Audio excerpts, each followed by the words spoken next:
मैं ये कह सकता हूँ कि आपके कबीले से मिलने वाला दूसरा सिख मैं हूँ।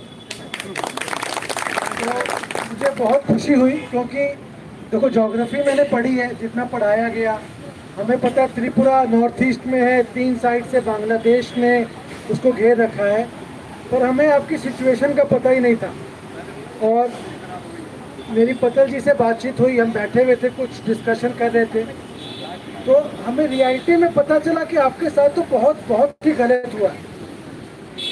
ये मैं जरूर कहूँगा कि आप लोग जागे, थोड़ा लेट हैं।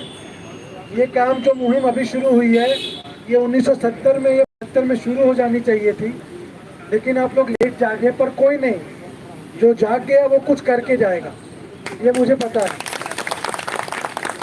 अब समस्या क्या है मैं आपको बताता हूँ। एक समस्या ये है, खासकर हमारी जो आज की जनरेशन है, कि हम चाहते हैं रिजल्ट बहुत जल्दी आए, वो नहीं आएगा। ये आप ध्यान में रखिएगा, वो रिजल्ट जल्दी नहीं आएगा।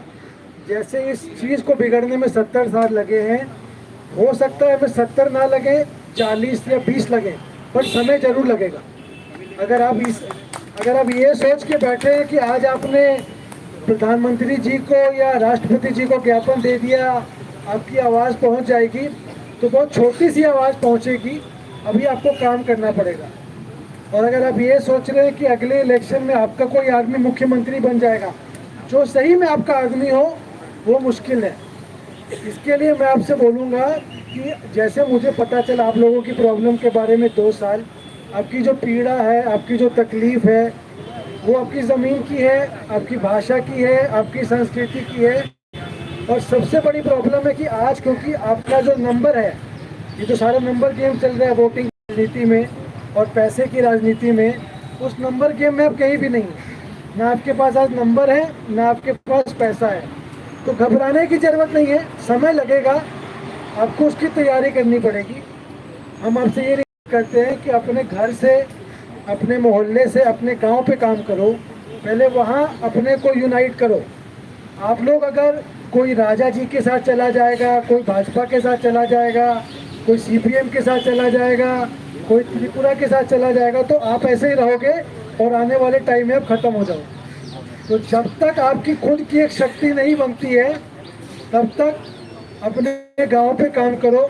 जो भी लीडर आपके पास आता है, उससे ये बोलो ये हमारी डिमांड है 5 या 15, उस पर काम करोगे तो आओ, नहीं आओगे तो जाओ। ये आपको करना पड़ेगा। और ये सिर्फ पतल नहीं करेगी। अगर आप ये सोच लो कि सिर्फ पतल कर लेगी और काम हो जाएगा, नहीं होगा। आपको पतल के जैसे लोग हर गांव में तैयार करने पड़ेंगे, और वो आप लोगों में से ही होंगे। फिर मैं बोलूँगा कि जो आपके बारे में, जैसे सर ने भी कहा कि बहुत कुछ नहीं पता है संसार को, तो फेसबुक पे, सोशल मीडिया पे, अखबारों में, किताबचा में, किताबें, छोटी छोटी किताबों में अपने बारे में लिखो, अपनी भाषा में लिखो, कोई दिक्कत नहीं है। उस भाषा में लिखने के बाद जो लोग हिंदी जानते हैं, इंग्लिश जानते हैं, उसे ट्रांसलेट करो, ताकि बाकी लोगों को पता चले कि आपके साथ क्या हुआ, कब से हुआ और क्या किया। और ये आज कभी मत रखना कि सोनिया गांधी या मोदी जी कुछ कर देंगे, आपको ही करना है।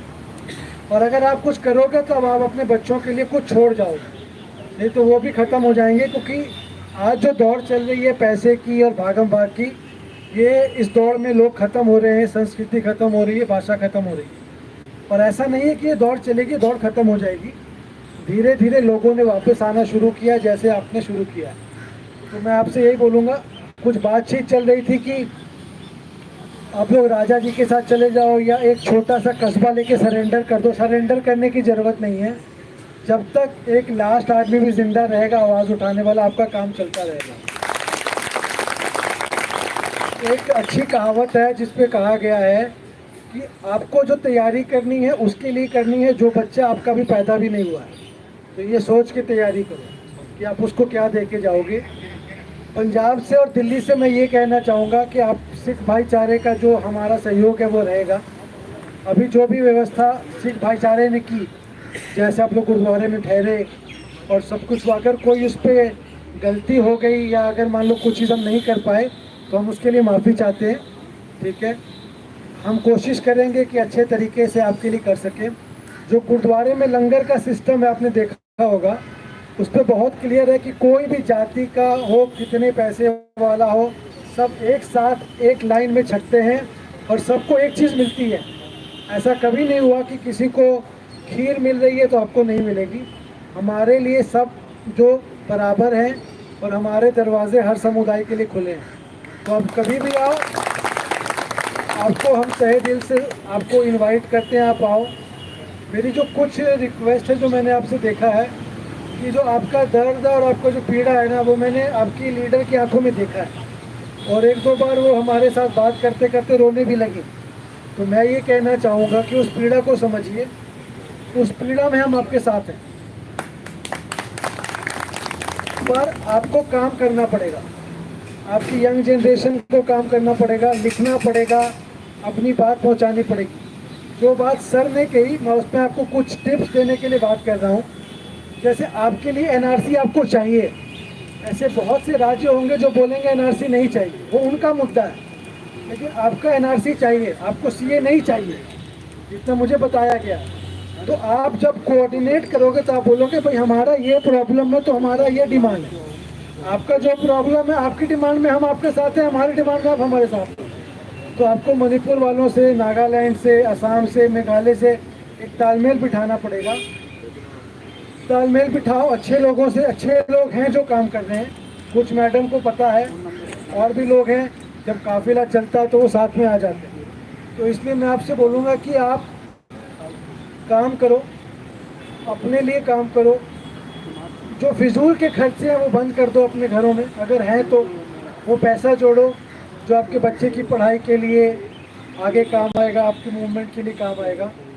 तो ये छोटी छोटी बातें हैं, सरेंडर नहीं करना है और किसी एक पार्टी के साथ नहीं चले जाना, क्योंकि अगर आप पार्टी के साथ चले जाओगे तो उनके होके रह जाओ।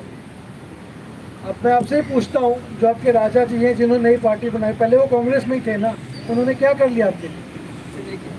तो इस चीज़ को समझो, जो भारत सरकार का जो सिस्टम है वो कांग्रेस और बीजेपी के दायरे में उनको अपना वोट चाहिए और अपनी सीट चाहिए, फिर वो पूछने नहीं आते।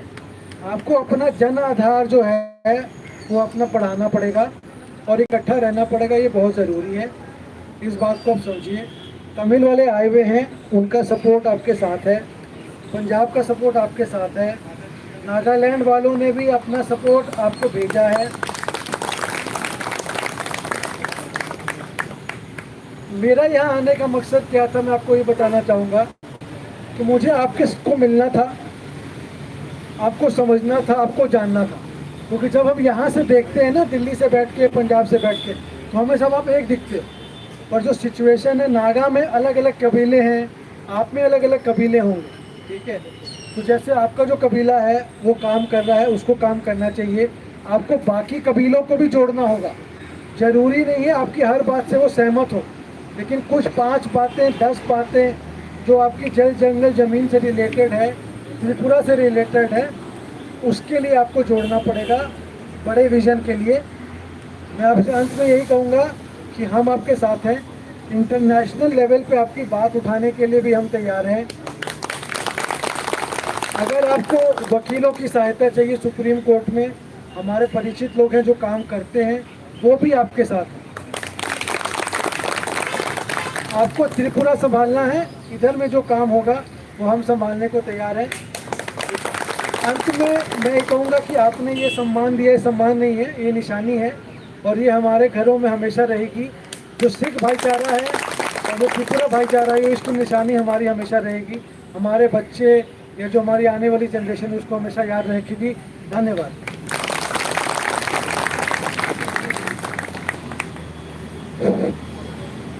Thank you Gurmeet Singh ji.